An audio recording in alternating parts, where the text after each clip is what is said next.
What's up, everybody, and welcome to ITG Daily, the show that brings you the hottest in gaming news. I'm Drew Bosa. You can find me on Twitter at ArtisticGamer28, and that's the one, the only, Scott Savage. You can find him on Twitter at Savage, and of course, you can find all of us at the official ITG on Twitter. Scott, what's going on, buddy?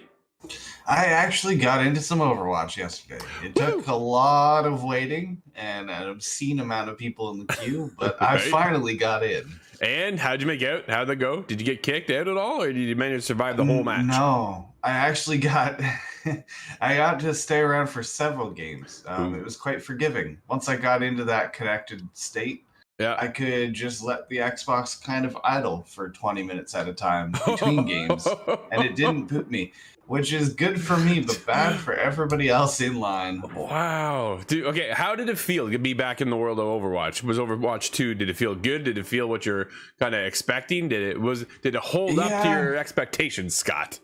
It was very much what I was expecting, but all of the characters have been tweaked slightly. So everything it feels a little funny. It's like wearing your shoes on the wrong feet. Ah, fair enough. Huh, cool. That's a cool analogy. I can work with that. Scott, what's going on today is where people can join us live every day at 11 a.m. Eastern, Monday to Friday, over on twitch.tv/theofficial ITG, as well as YouTube at ITG. And boy, we got some other future plans for that coming up. Or you can't join us live. That means you can hit us up later. InsideTheGame.ca podcast services and TV streaming networks around the globe. Coming up on today's show, the release of Call of Duty Modern Warfare 2 is nearly upon us, but that doesn't stop the rumors are coming in. An insider claims classic 2009 maps will be coming to the game. Sledgehammer Games are developing Advanced Warfare sequel, Scott, and Microsoft is one step closer to owning Activision Blizzard. This close. Scott, let's get into it. It's inching along. Yeah, dude, absolutely, right? Modern Warfare 2 will include all classic 2009 multiplayer maps, says an insider. This is Omegan over at Gaming Bible. Call of Duty Modern Warfare 2 may bring back all the classic multiplayer maps of the original.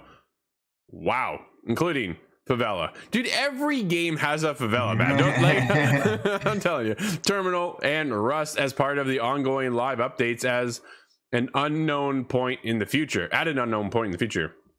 The scoop comes from Twitter user The Ghost of Hope, who we've talked about often on this show for Call of Duty leaks. So, granted, seems like a pretty reputable source, as we've been covering them for a while too, who had been an earlier reliable source for leaks, starting that a trustworthy messenger let them know that these maps are somewhere in the outlines of upcoming content updates for Modern Warfare 2. Infinity Ward are planning to release almost all Modern Warfare 2 2009 maps together all at once sometime during the post-launch of Modern Warfare 2 2022. Scott, what's that do for you as a Call of Duty old school fan? I'm gonna say.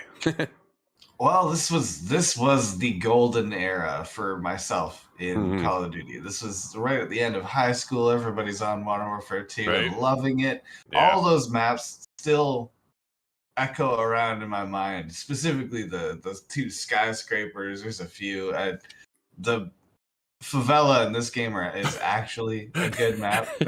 Not like Siege. Siege, yeah. Man, we always ban that one. Dude, everybody bans that map. No, this is a very good sign that they know what they're dealing with here in Modern Warfare 2. Nobody's forgotten the 2007 or 2009 rather mega hit. So I think as long as we have as many pieces of that get to this version of the game, that'll be better off for everybody, in my opinion. Again, it kind of comes around to almost a games as service model, right? And how do you keep that community going?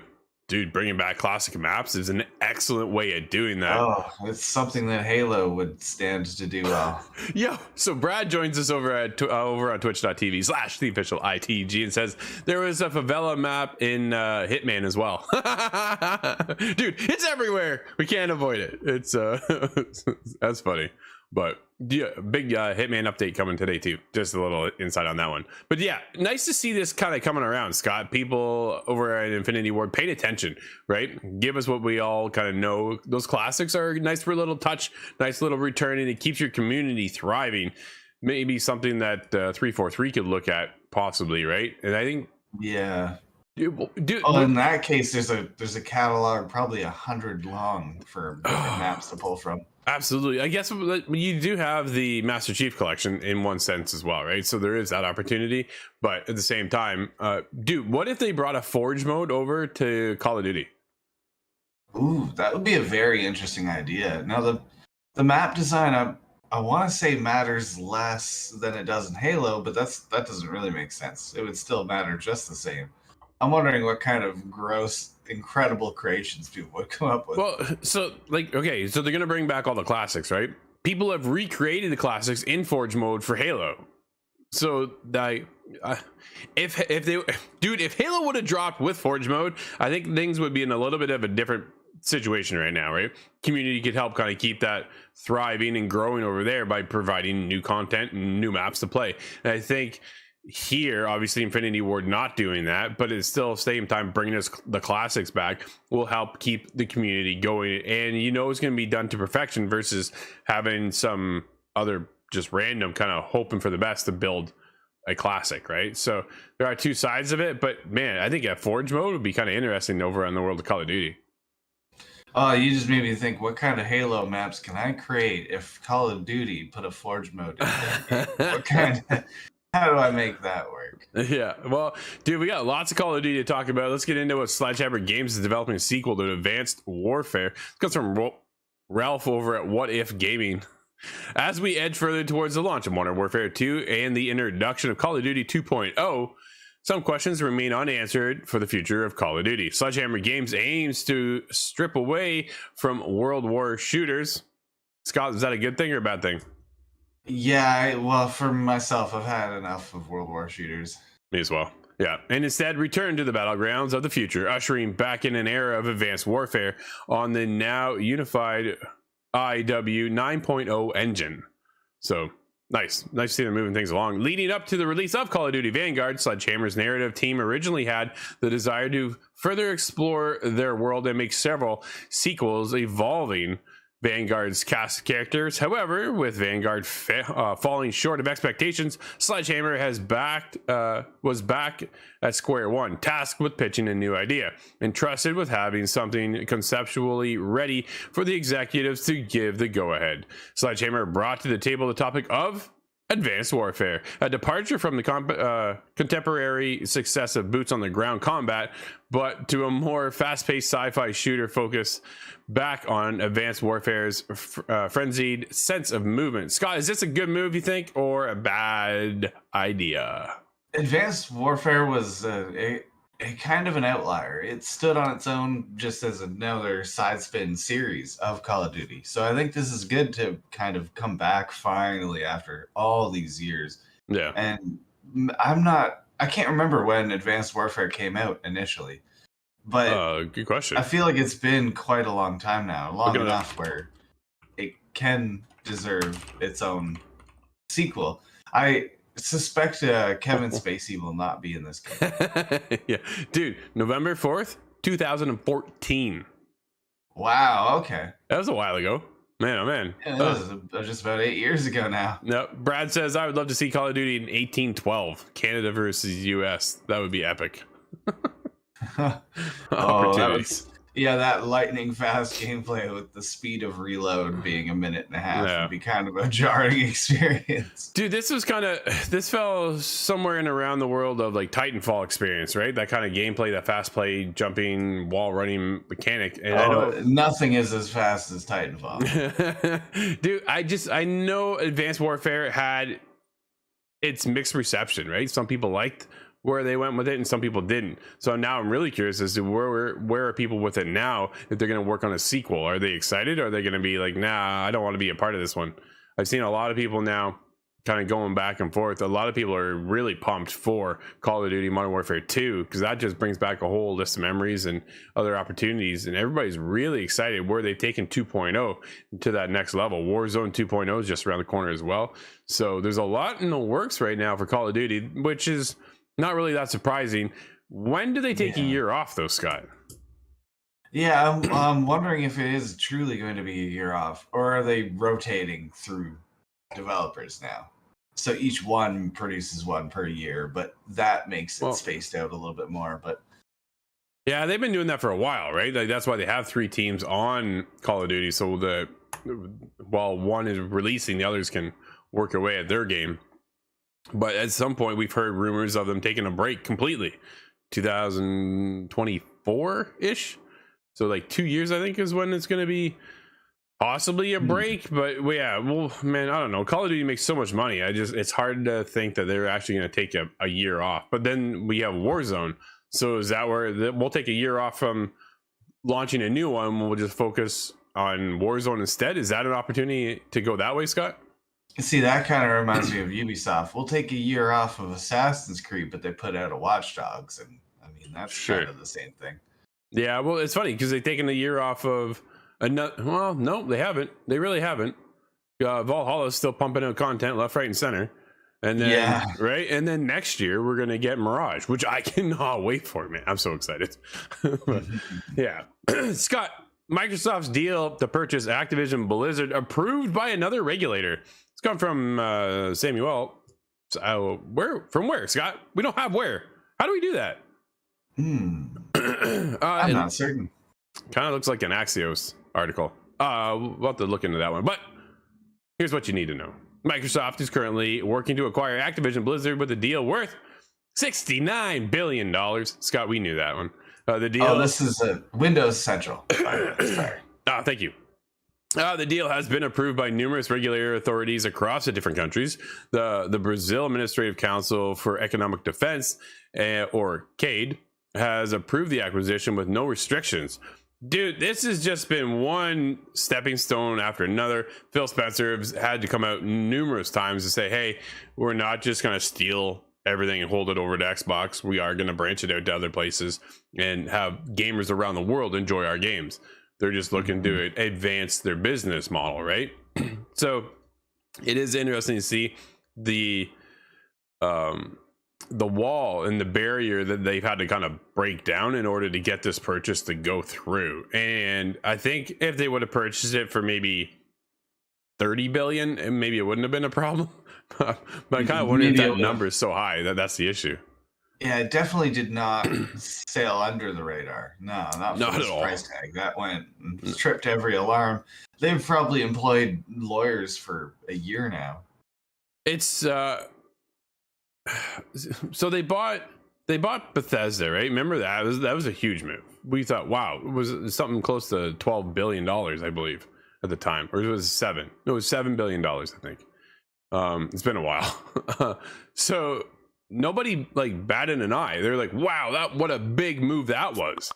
And then now it's a whole other ball game. Like now we're with Activision, it goes from 7 to 69. Like, yeah, what a leap. Now it's funny because Bethesda has a ton of studios too. Obviously Activision has some bigger, would you say bigger IP? Dude, like Skyrim is massive. That's a huge IP in itself. Yeah. So, well, to compare it to Skyrim makes it a difficult comparison. It does, doesn't it? I would say on average, every Call of Duty that comes out hits numbers that are just crazy high, and they have a release every year. So that's where the difference is, I think. Absolutely. Let's get back into the article. There's still a way to go, but Microsoft's planned purchase of Activision Blizzard is a step closer to being complete. The CADE approved Microsoft acquisition of Activision Blizzard on Wednesday with a public filing. The document, which is naturally in Portuguese, states that the purchase has been approved with no restrictions. Quote, furthermore, it is important to highlight that the central objectives of CADE's activities is the protection of competition as a means of promoting the well-being of Brazilian consumers and not the defense of the particular interests of specific competitors. Shot at Sony. In this sense, although it is recognized that part of the users of PlayStation consoles, it's right in the article, I'm just reading what I see here, could decide to migrate to Xbox in the event that Activision Blizzard games, and especially Call of Duty, become exclusive to Microsoft's ecosystem. The SG/CADE does not believe that such a possibility represents itself a risk to the competition of the console market as a whole. Scott, that opens up a huge opportunity to go, there's only one place for you to get Call of Duty. Will that happen? They have thus far still said that that's not going to happen.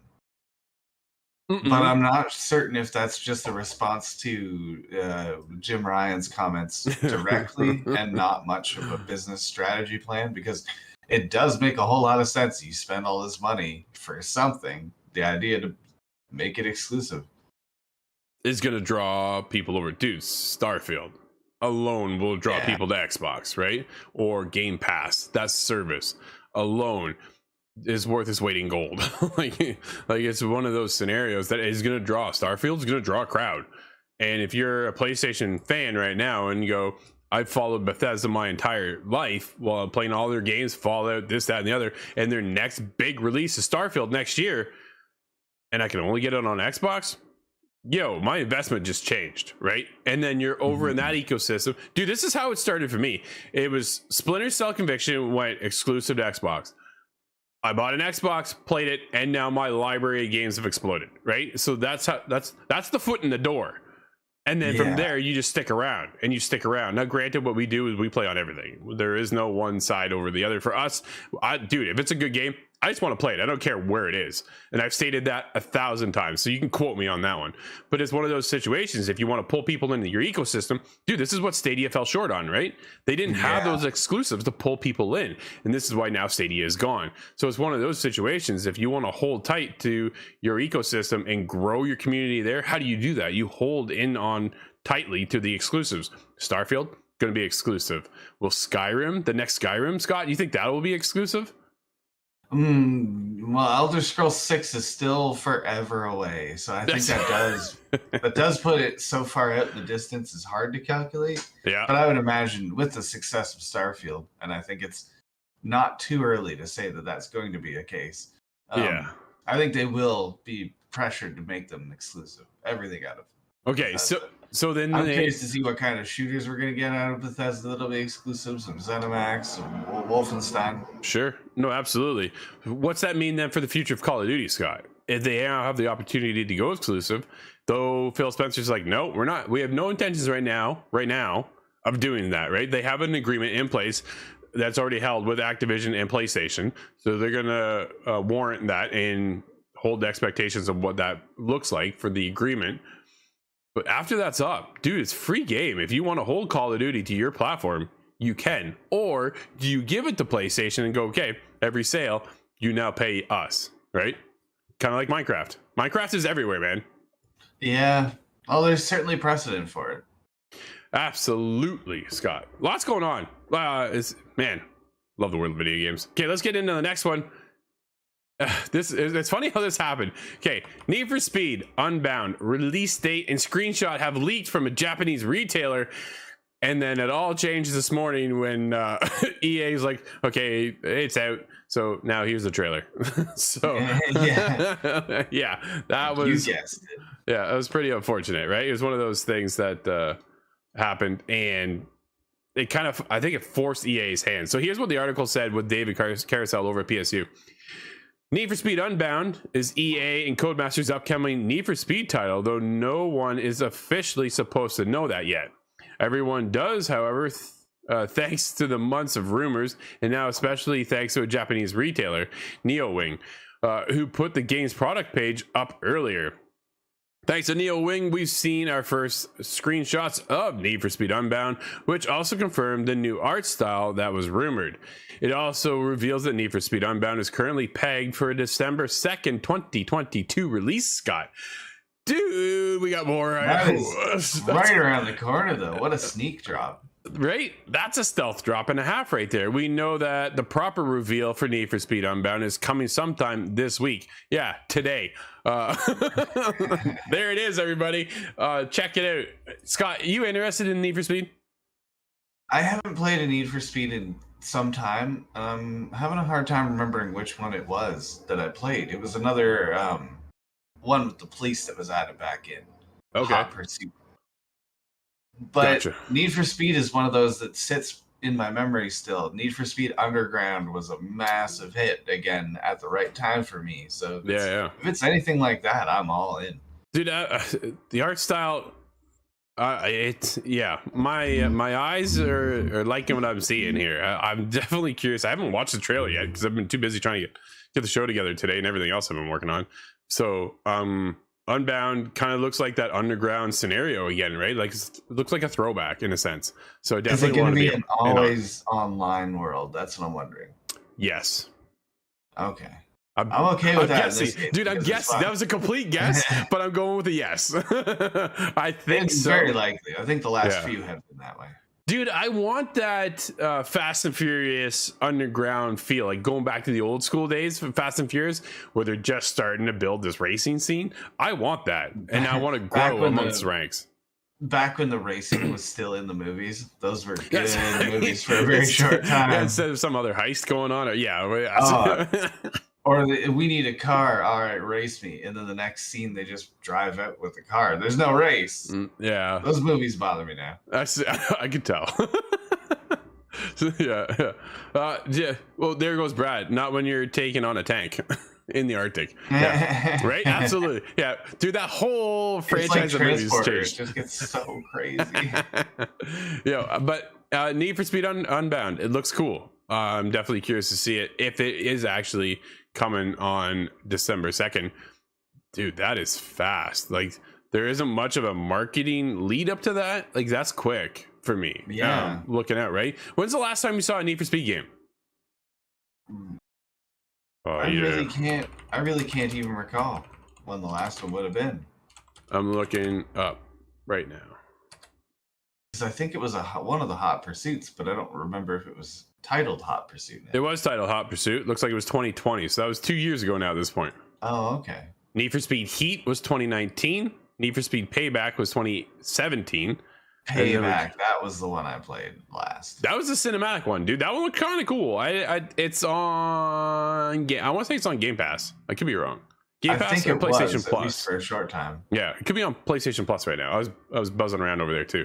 So I don't know, pretty cool, dude. I'm back in. If they want to bring us a new Need for Speed game with a heavy involved story, I'm down for that, man. I'm yeah.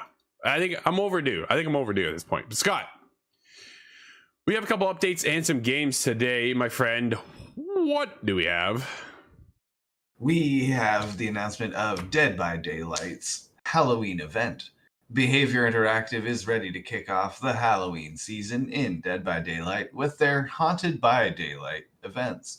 Beginning on October 11th, Haunted by Daylight will bring a new tome featuring Ghostface, new skins for Albert Wesker and the Oni, another free weekend for the game, and lots more. I'm struggling to think of any horror character that is not in that game already. That game just grows. It's like the Super Smash Bros. Of horror games. Yeah. I love it. Fair enough. We also have Medieval Dynasty making its console release, and that is on the Xbox Series X and S. And Nier Automata, Potato Patata, is on Switch for the first time now. It is. And as of right now, my preview of The Invincible is live as well. So swing by InsideTheGame.ca or our YouTube channel. Check that out, please. Support us over there and on YouTube and give us a thumbs up, and a subscribe would be nice as well, Scott. That was dude, that's a cool game. I got an hour hands-on time with it. Definitely pretty excited to see where the future of that game goes. Published by 11-Bit Studios. Very excited if it's published by them. It's developed by Starward Industries. So it looks like it's a new studio. So I'm definitely curious to see where it's going to go. Man, I'm pumped. That game looks incredible. So I highly recommend and ask you to go check out my preview of that one. Scott, you jumping into Dead by Daylight Halloween special? I'm going to have to. Yeah, this is something that's been sitting around for so long that I've been avoiding, but it's about time to crack down. Yeah, it is the right time of the year. Awesome. Scott, just like that, buddy, our show is up. Everybody, thank you so much for joining us. This has been ITG Daily, the show that brings you the hottest in gaming news. You can always join us at 11 a.m. Monday to Friday over on Twitch as well as YouTube. But if you can't join us live, hit us up later inside thegame.ca, podcast services, and TV streaming networks around the globe. Until tomorrow, everybody, I'm Drew, that's Scott. We'll see you inside the game.